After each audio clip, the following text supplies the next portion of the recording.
Este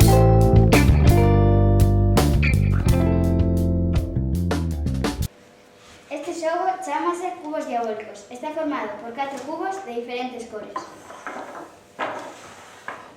O xogo consiste en formar unha torre coas 4 piezas. Pero ten que ter 4 cores nos 4 lados.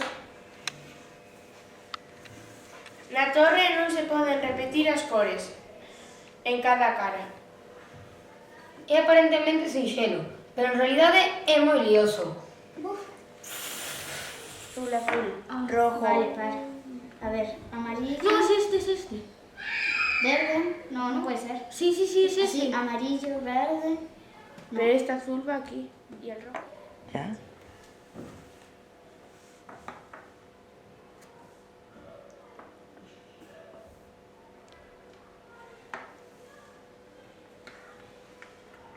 Está bien. Bien, por fin. Despois de varios días